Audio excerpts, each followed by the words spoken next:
Hello everybody, welcome back to MVP. I'm Vaughan and today I'm in college because I recorded the video twice and both of them were unusable. So we're here. Final result.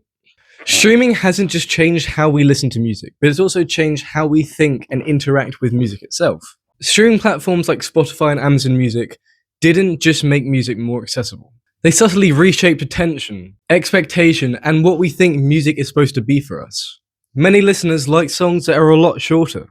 Songs that have intros that barely exist. And the fact that we've all probably realised is that everything nowadays just sounds the same, even though it's new music. And musicians feel this pressure too, even if they can't explain exactly why. What's happening to the music industry isn't just cultural or economic, it's literally neurological. These platforms are literally shaping listening behaviour. And over time, that reshapes the brain.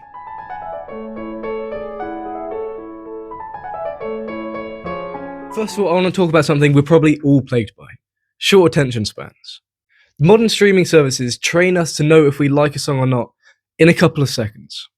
And they do this because we have unlimited choices and literally zero cost when it comes to skipping records. And because of this, attention starts becoming fragmented. Neurologically, this trains your brain to think, okay, this is the first couple of seconds, I don't like this, I'm just gonna go on to the next one. And doesn't think, let me at least listen to it a bit longer.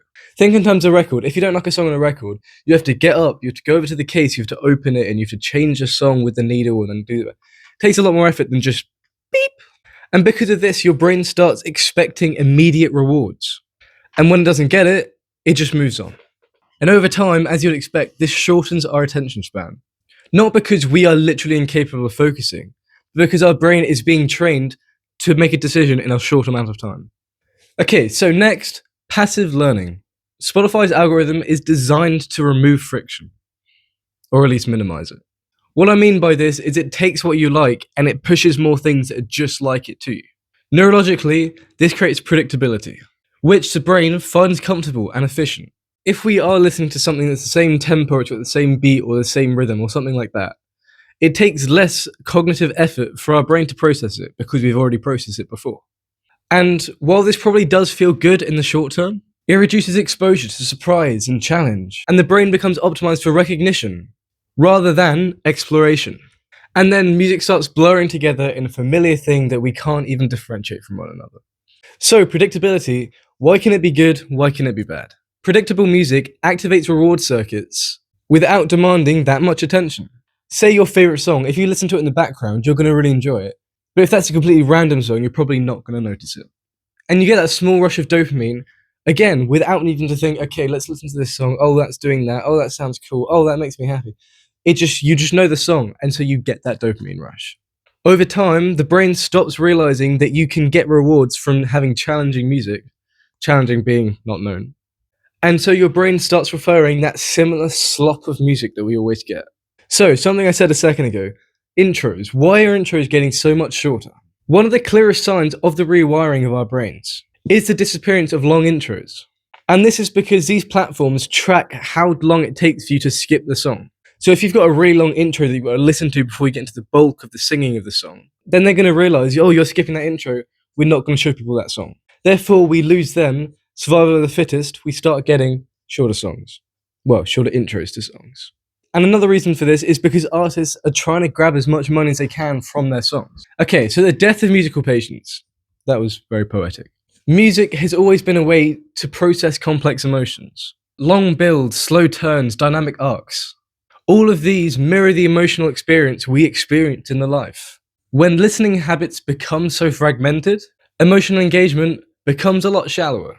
The brain still reacts to this other music, but not like what it does with the shorter stuff. The brain still reacts, it just doesn't stay long enough to process it. Music goes from an emotional journey to an emotional stimulus. Something that will spark an emotional response, but do nothing with it. So, what does this mean for musicians? Musicians are starting to have to actually compose to fit these problems that we're facing. And that's whether they realize it or not. There's a pressure for a fast hook or a familiar phrase that gets repeated. All of these things to fit algorithmic categories. And this will start shaping creative decisions, even for artists that try and resist it. Over time, musicians, just like any human, internalize the constraints they're being put under. And they start mixing up the demand from the platform with the preference of the audience. And the risk is not that creativity disappears, but the fact that it narrows and gets very, very tunnel visioned. So, what is the sweet spot between art and optimization? Music platforms reward the music that fits their system, not necessarily the music that pushes boundaries and does incredibly complex and creative things. This creates tension between the artistic exploration and the algorithmic optimization. That is a very big sentence. And that poses a question on musicians. Should you write to get the most amount of views, which means you get the most amount of money, which means you can make a living, or do you do it for your own personal expression? And if you want to do both, at what extent should you draw the line in some of them? So, a very big question, is this challenging and difficult for our music, or is it just the evolution of it? And this isn't just a moral judgment. Spotify hasn't ruined music, but it's changed the environment that music exists in. Brains start adapting to that environment, and your attention adapts to the system. Creativity adapts to the platform's demand. But if we understand how this works, we can use it to our advantage, and maybe even try and oppose the change that is being occurred onto us. Say you don't like a song in the first couple of seconds, at least give it a little bit more of a listen. There are some songs that I absolutely love to death now, but when I first listened to it, I was like, oh, bit crap. But because I actually gave them shots, I freaking love the songs now. So, what can you do about this to help oppose this change? Something that I absolutely love doing is, instead of listening to your playlist, listen to an album. Take Van Halen, for example. Every night I'll listen to Van Halen 1, Van Halen 2, Women and Children First, I'll go through all of them. Or if I'm feeling like I want more, I'll just listen to all of them that are all put in one collection album. But listening to albums front to back is really, really good, because your brain thinks, oh, I may not like this song too much, but there's a song that comes after it that I do really like. And instead of just skipping it, you actually listen to the song. The more you do this, the better your attention span will become. But if we can train it better, not only will that improve our music life, but it will improve our entire life in general. And I don't mean to be like an altruistic preacher, but it is an important thing. Remember, the brain is plastic. If we can change it for the worse, we can change it for the better.